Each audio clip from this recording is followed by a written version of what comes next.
Good morning dear friends. Agri Adda GKP के इस online platform पे आप सभी का स्वागत है। साथियों, इस प्लेटफॉर्म के माध्यम से हम एग्रीकल्चर की पूरी सीरीज लेकर के चलेंगे। जो जितने भी कॉम्पिटिटिव एग्जाम्स हैं एग्रीकल्चर के लिए वो काफ़ी महत्वपूर्ण होगा। और जितने भी इंस्टीट्यूशनल एग्ज़ाम हैं जैसे BHU हो गया, ICAR हो गया, फिर अन्य यूनिवर्सिटीज़ की जैसे DDU हो गया, फिर इलाहाबाद यूनिवर्सिटीज़, VBSP, जितने भी एंट्रेंस एग्जाम है इसके लिए भी काफ़ी महत्वपूर्ण होगा। अन्य जो एग्जाम्स हैं नाबार्ड, IFFCO, AFO, FCI, इन सब के लिए भी ये काफ़ी इंपॉर्टेंट है। तो इसलिए आप लोग इस चैनल से ज़रूर जुड़ें। यदि कोई चीज़ नहीं समझ में आती है, कोई बात नहीं समझ में आती है तो उसे हमें कमेंट करके ज़रूर बताएं और लाइक, सब्सक्राइब और शेयर जरूर करें। साथियों, इसी क्रम में एग्रीकल्चर के इस प्लेटफॉर्म के माध्यम से हम इस समय सॉइल साइंस एग्रोनॉमी की सीरीज लेकर के चल रहे हैं, जिसमें एग्रोनॉमी के सीरीज में हमने पिछले क्लासेस में बात किया था, मिनरल और न्यूट्रिशंस का चैप्टर हमने स्टार्ट किया था। तो जब हम मिनरल न्यूट्रिशंस की बात करते हैं तो उसमें हमने बताया था कि मिनरल न्यूट्रिशंस क्या होता है, कैसे होता है। उसमें हमने 3 जो वर्ड से टर्मिनोलॉजी थी, ट्रांसलोकेशन, एडजॉर्प्शन और एसिमिलेशन, उसका ब्रीफ और डिटेल एक्सप्लेनेशन किया हुआ है। पूरा डिटेल में एक्सप्लेनेशन किया हुआ है प्रीवियस वीडियो में। आप उसको जा करके जरूर देखें ताकि आपको समझ में आए कि एसिमिलेशन क्या है, ट्रांसलोकेशन क्या है और एडजॉर्प्शन क्या है। फिर इसेंशियल न्यूट्रिएंट्स के बारे में आज मैं बात करना था। तो इस वीडियो में आइए हम आगे का जो चैप्टर है उसको स्टार्ट करते हैं, जिसमें इसेंशियल न्यूट्रिएंट्स क्या होते हैं, क्यों होते हैं, कैसे होते हैं, आवश्यक पोषक तत्व। तो दोस्तों, इसेंशियल न्यूट्रिएंट्स का मतलब है कि जो हमारी प्लांट्स के लिए आवश्यक है वो इसेंशियल न्यूट्रिएंट्स है। ये सिंपल से शब्दों में आप कह सकते हैं। इनकी जो संख्या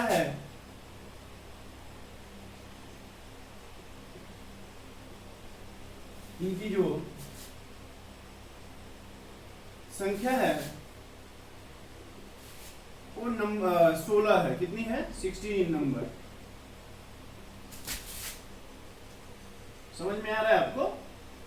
तो इसेंशियल न्यूट्रिएंट्स की बात करेंगे तो इनकी संख्या 16 है। अब हम देखें कि कौन कौन से ये जो 16 इसेंशियल न्यूट्रिएंट्स हैं और इसमें अन्य वैज्ञानिक की क्या क्या अवधारणाएं हैं, इसको भी देखेंगे। तो इसेंशियल न्यूट्रिएंट्स का आप नोट कीजिए। कार्बन है, hydrogen, oxygen, nitrogen, sulphur, phosphorus, potassium, calcium है, मैग्नीशियम है, फिर सल्फर है, मैग्नीज है, फिर उसके बाद फेरस है। ये फेरस का Fe मतलब आयरन। यदि आप लोगों ने 11th में 11th-12th में केमिस्ट्री पढ़ी होगी तो ये आप जानते होंगे, बेसिक केमिस्ट्री थोड़ा सा जानते होंगे। तो ये इसके सिंबल्स तो आप लोग जानने ही चाहिए, इतना तो अब आप लोग को जानना ही पड़ेगा, ठीक है। फेरस है, फिर कॉपर है, Cu, फिर बोरान है, जिंक है, क्लोरीन है और मोलिब्डेनम है। ये मुख्य रूप से माने गए हैं, इसेंशियल न्यूट्रिएंट्स इनको माना गया है, ठीक है। आप इसे नोट कर लीजिए। Carbon, hydrogen, oxygen, nitrogen, sulphur, phosphorus, potassium, calcium, magnesium,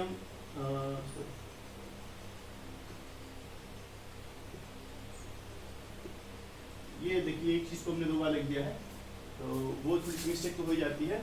magnesium है, फिर मैग्नीज है, फेरस है, आयरन, कॉपर है, बोरान है, जिंक है, क्लोरीन है और मोलिब्डेनम है। तो ये आपके इसेंशियल न्यूट्रिएंट्स हैं। अब इसको हम जब फर्दर डिवाइड करते हैं इसेंशियल न्यूट्रिएंट्स को, तो मैक्रोन्यूट्रिएंट्स और माइक्रोन्यूट्रिएंट्स, आप चाहे तो ऐसे चार्ट बना सकते हैं, मैक्रोन्यूट्रिएंट्स और माइक्रोन्यूट्रिएंट्स, ठीक है। तो जब हम माइक्रोन्यूट्रिएंट्स की बात करते हैं दोस्तों, तो इनकी जो रिक्वायरमेंट होती है वो more than 100 ppm, more than 100 ppm, part पर मिलियन, ppm, पार्ट पर मिलियन। इसको देखिए, इसका जो रिक्वायरमेंट है प्लांट्स को वो लेस देन 100 ppm, ठीक है। ये जो माइक्रोन्यूट्रिएंट्स होते हैं उनकी आवश्यकता प्लांट्स को 100 ppm से ज़्यादा होती है और जो माइक्रो होते हैं उनकी जो आवश्यकता प्लांट्स को है वो 100 ppm से कम होती है। तो ये माइक्रोन्यूट्रिएंट्स हैं, सॉरी माइक्रोन्यूट्रिएंट्स और ये माइक्रोन्यूट्रिएंट्स, यानी हिंदी में हिंदी क्या, ये माइक्रो और माइक्रो ही आप लोग याद जरूर करें, ठीक है। तो अब इसमें आप एग्जांपल्स को देखिए कि कौन कौन से मैक्रोन्यूट्रिएंट्स हैं। एग्जांपल, तो यहाँ एक ट्रिक है जो मैं आप लोग को बताना चाहूंगा। अभी हम लिख रहे हैं, फिर आपको आगे बता रहे हैं।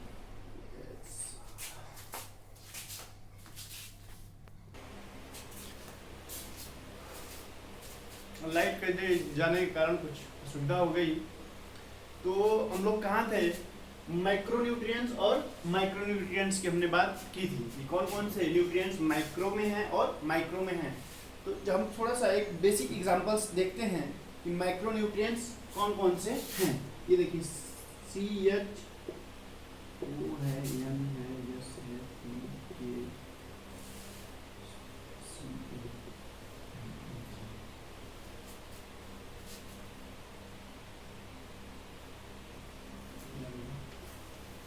ठीक है।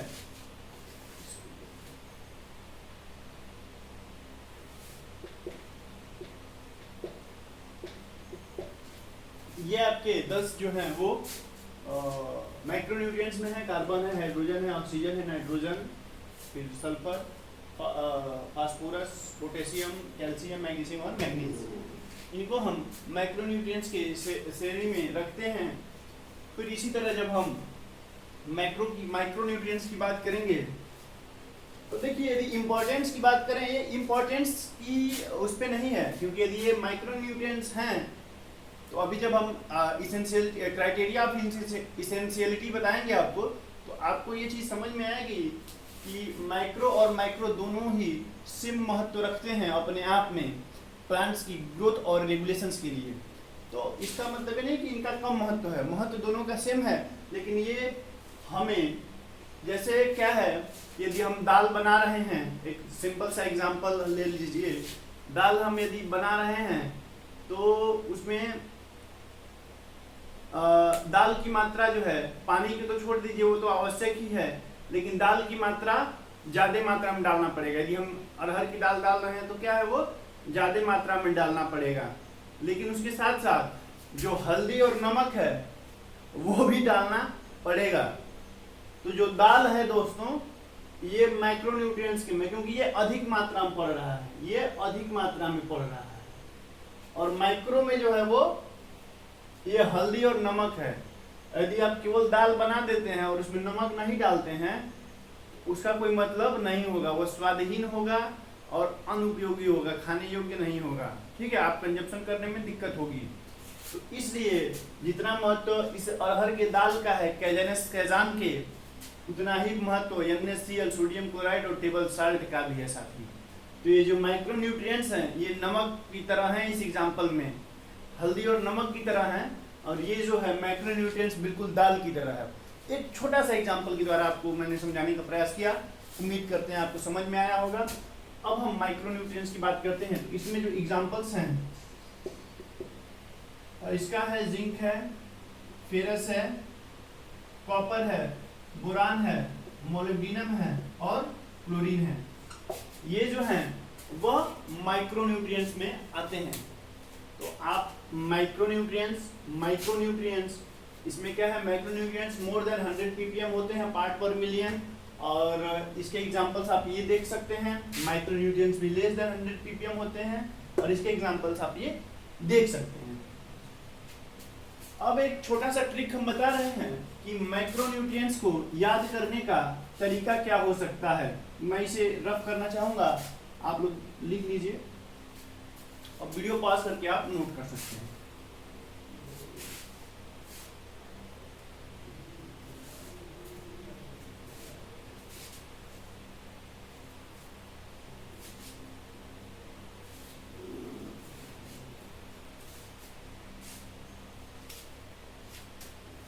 तो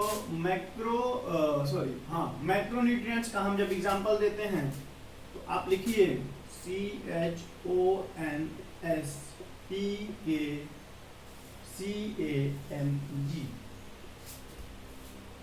चॉन्स पका MG, मतलब एक चॉन्स किसी लड़के का नाम है, पका मन से मैगी कर लीजिए आप, चॉन्स पका MG, ठीक है। चॉन्स पका, चॉन्स है PKCA पका और MG मैगी, चॉन्स पका मैगी का जो एग्जांपल है चॉन्स, वैसे तो नहीं लिख सकते हो ना, CHONS चॉन्स, PKCA पका, MN मन से मैगी, मैगी, चॉन्स पका मैगी। ये आपके लिए छोटा सा ट्रिक है, उम्मीद करता हूँ आपको याद हो जाएगा, पसंद आएगा और इजी टू अंडरस्टैंड होगा। फिर इसी तरह कुछ न्यूट्रिएंट्स जो हैं, कुछ एलिमेंट्स जो हैं वो फंक्शनल एलिमेंट्स कहे जाते हैं।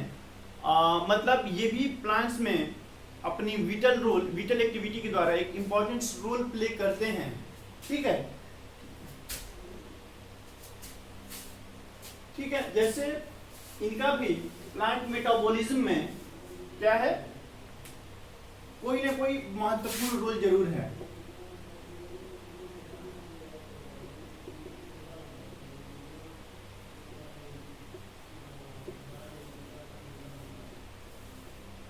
फंक्शनल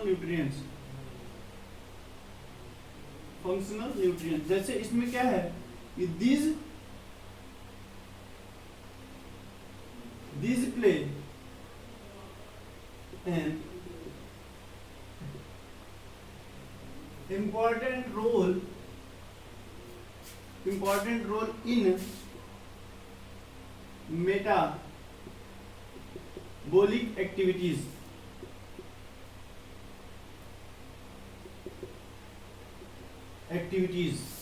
ठीक है।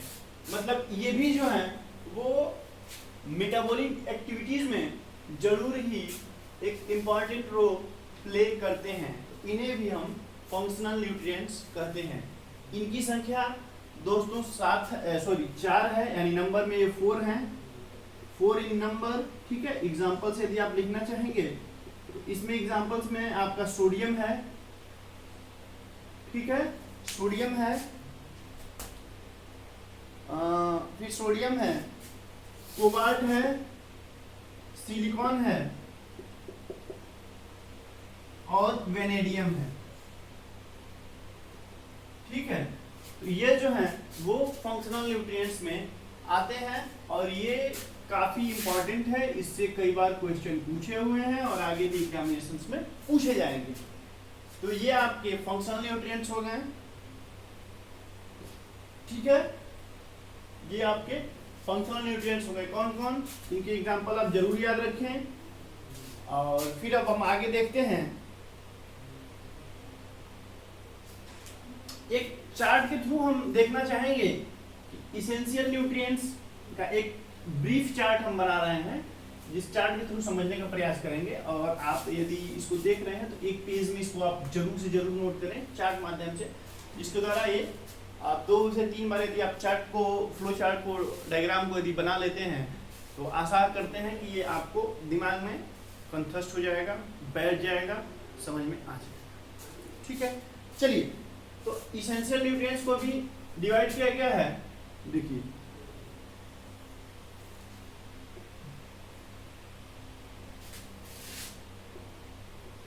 बेसिक न्यूट्रिएंट्स,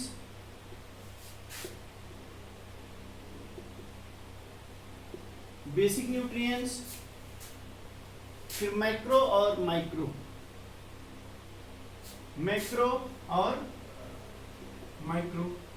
ये हमने आपको बताया था, क्योंकि ये दोनों मैक्रो में ही आ जाएंगे, बेसिक न्यूट्रिएंट्स भी मैक्रो न्यूट्रिएंट्स में भी आते हैं, ठीक है। तो बेसिक न्यूट्रिएंट्स का एग्जांपल जब हम बात करते हैं तो इसका है CH और O, यानी कार्बन, हाइड्रोजन और ऑक्सीजन। ये जो है नियर अबाउट 96% जो है ये कंस्टिट्यूएंट्स बनाते हैं प्लांट्स का, बॉडी का, तो इन्हें हम बेसिक न्यूट्रिएंट्स कहते हैं, ठीक है। और माइक्रो न्यूट्रिएंट्स में जो है इसको भी दो पार्ट है, आप इस फ्लो डायग्राम को जरूर बताइएगा। अब प्राइमरी क्वेश्चन ये पूछा गया है और सेकेंडरी तो प्राइमरी में है एन, पी और के। जैसे मेनली जब कोई भी क्रॉप आप एग्रोनॉमी में आगे पढ़ेंगे या यदि पढ़े होंगे तो उसमें आपसे मुख्य रूप से नाइट्रोजन, फास्फोरस और पोटेशियम का रेशियो पूछा जाता है। ठीक है, तो ये उम्मीद है कि आप समझ गए होंगे। और इसमें क्या है, कैल्शियम, मैग्नीशियम और सल्फर आता है। ठीक है, तो ए सेकेंडरी में आपका कैल्शियम है, मैग्नीशियम है और सल्फर है। फिर इसी तरह अब हम जब माइक्रो की बात करते हैं तो माइक्रो में जो एग्जांपल्स आपको हमने दिया था बिल्कुल वही हैं, जैसे फेरस है, जिंक है, ठीक है, कॉपर है, बोरान है, फिर और क्या था, मोलिब्डेनम था, और क्लोरीन है।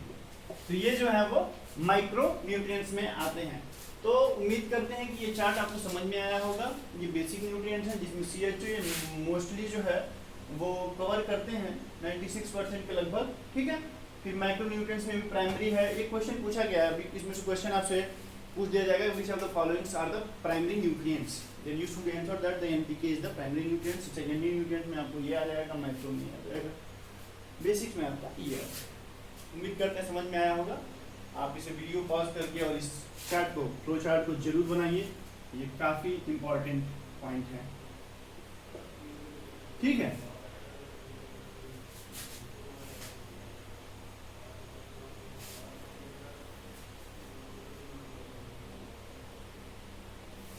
चलिए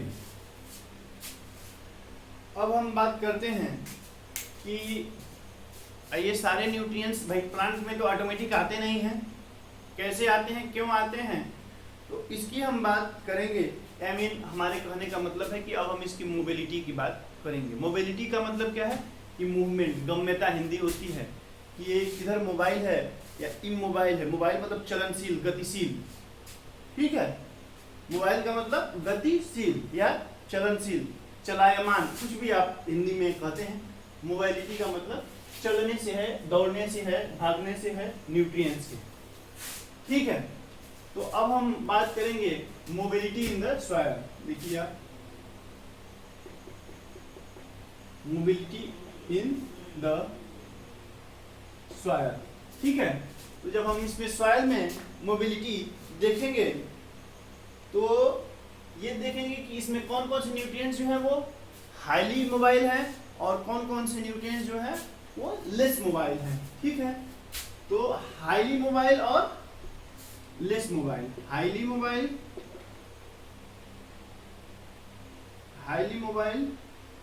ये मोबाइल मान लीजिए इन सॉइल और लेस मोबाइल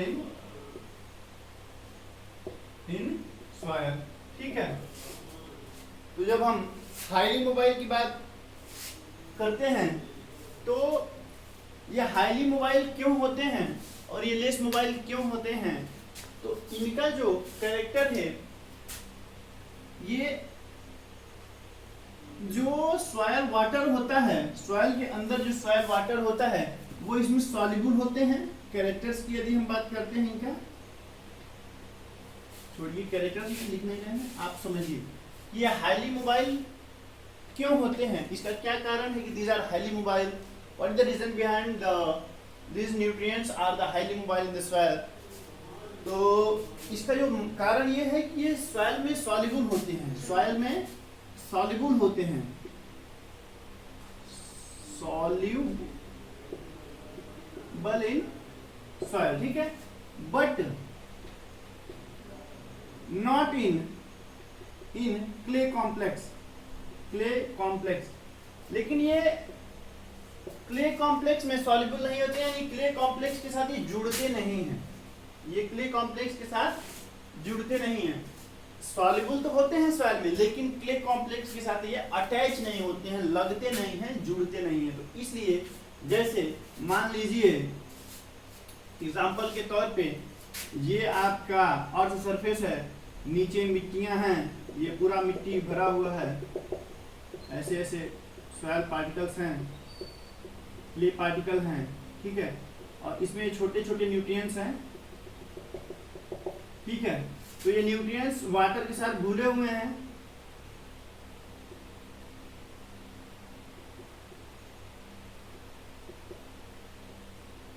ठीक है, ये वाटर और न्यूट्रिएंट्स घुले हुए हैं, लेकिन ये जो क्ले कॉम्प्लेक्स है, ये जो मृदा कण है यानी सॉइल पार्टिकल जो है, इसके साथ अटैच नहीं रहते हैं, इसके साथ ये अटैच नहीं रहते हैं, फ्री रहते हैं। तो इसलिए ये हाईली मोबाइल होते हैं सॉइल में यानी मृदा में, ठीक है। इनका जो,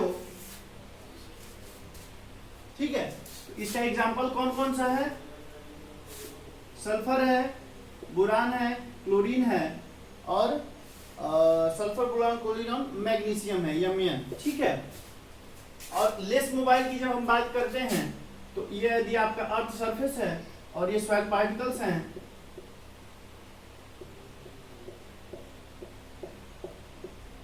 तो इसमें ये भी सॉल्युबल होते हैं वाटर में,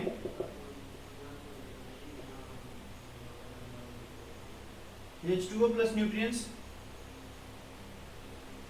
ठीक है, ये न्यूट्रिएंट्स हैं और H2O हैं, ये H2O प्लस न्यूट्रिएंट्स यदि है इसमें तो ये सॉल्युबल होते हैं, मगर ये स्टिकी भी होते हैं। जो क्ले कॉम्प्लेक्स है आपका, सॉइल पार्टिकल्स दिख रहे हैं, इसके साथ ये क्या करते हैं? चिपक जाते हैं, जुड़ जाते हैं। तो इसलिए ये, अब मान लीजिए कि 100 पार्टिकल हैं इसमें, हाईली मोबाइल वाले में 100 के 100 फ्री हैं, लेकिन इसमें से क्या है कि 100 पार्टिकल में 70 पार्टिकल जो हैं वो चिपक गए हैं। तो इनकी मोबाइलिटी भाई इसकी कंपेरिजन में कम हो जाएगी, अवेलेबिलिटी कम हो जाएगी, यानी ये लेस मोबाइल होंगे। समझने के लिए बातें हैं, बस आप इसको एक फ्लो डायग्राम के माध्यम से हमने आपको समझाने का प्रयास किया है। तो ये इसलिए ये लेस मोबाइल होते हैं क्योंकि ये जो क्ले कॉम्प्लेक्स है इसके साथ ये चिपक जाते हैं, और ये हाईली मोबाइल जब होगी तब ये क्ले कॉम्प्लेक्स से नहीं चिपकेंगे। इसका जो एग्जाम्पल्स है वो आप, ठीक है, एग्जाम्पल्स है पोटेशियम है, कैल्शियम है, कॉपर है, ठीक है, कॉपर है और जिंक है, जी है, Mg, मैग्नीशियम भी है, ठीक है। तो ये आपका लेस मोबाइल हो गया। पोटेशियम है, कैल्शियम है, कॉपर है, मैग्नीशियम है और जिंक है। तो ये मोबाइलिटी इन द सॉइल आपने देखा। फिर अब जब सॉइल में मोबिलिटी आपने देखा तो प्लांट्स में भी इसकी मोबिलिटी आपको देखनी चाहिए कि ये प्लांट्स में किस तरह से काम करते हैं, प्लांट्स में इनकी मोबिलिटी क्या है न्यूट्रिएंट्स की। चलिए, तो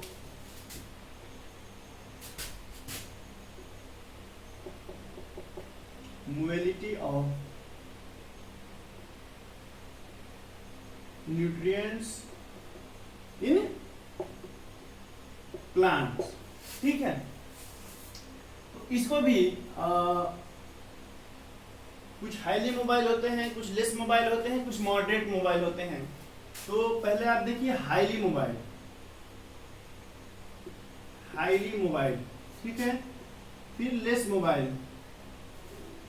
ठीक है, मॉडरेट मोबाइल, मॉडरेट मोबाइल, ठीक है। तो जब हम हाईली मोबाइल की बात करते हैं, हाईली मोबाइल की बात जब हम करेंगे तो इसके एग्जांपल्स जो है वो N, P और K, nitrogen, potassium, nitrogen, phosphorus और पोटेशियम है, ये हाईली मोबाइल में आते हैं। ये और एक इनका चीज है इंपॉर्टेंट है, जब हम इसकी डिफिशियंसी सिम्टम्स को पढ़ेंगे तो इसमें आपको हम बताएंगे कि जो हाईली मोबाइल होते हैं इनका जो सिम्टम अपीयर होता है वो लोअर लिप्स पे होता है, यानी ये लोअर लिप्स पे होता है, और जो लेस मोबाइल होते हैं उनका अपर लिप्स पे होता है। जो मॉडरेट हैं उनका टर्मिनल बर्ड पे होगा या बीच में होगा। तो ये चीज को आपको हम वहां पर भी बताएंगे इसी चैप्टर में, अगले टॉपिक्स में। तो बस आप यहाँ पे एग्जांपल्स इनका याद रखें कि हाईली मोबाइल कौन कौन से है, मॉडरेट मोबाइल कौन कौन से हैं। तो मॉडरेट मोबाइल में आपका जिंक आता है, फिर उसके बाद इमोबाइल में है सल्फर है, फेरस है, यमियन है, मैग्नीशियम, फिर कॉपर है, मोलिब्डेनम है। तो ये सब जो है वो लेस मोबाइल होते हैं। तो इनका जो डिफिशियंसी सिम्टम होगा वो क्या नाम है कि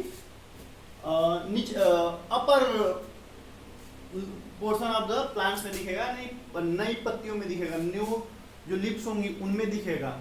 तो ये लेस मोबाइल होंगे, हाईली मॉडरेट मोबाइल होंगे, और इसमें कुछ इमोबाइल भी होते हैं। चौथा क्या है, इमोबाइल।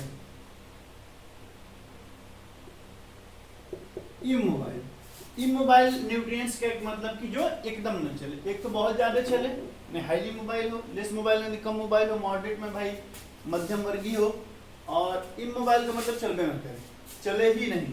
तो इसमें जो है वो मुख्य रूप से कैल्शियम और बोरान आते हैं, जो हाईली मोबाइल यानी कि इमोबाइल होते हैं।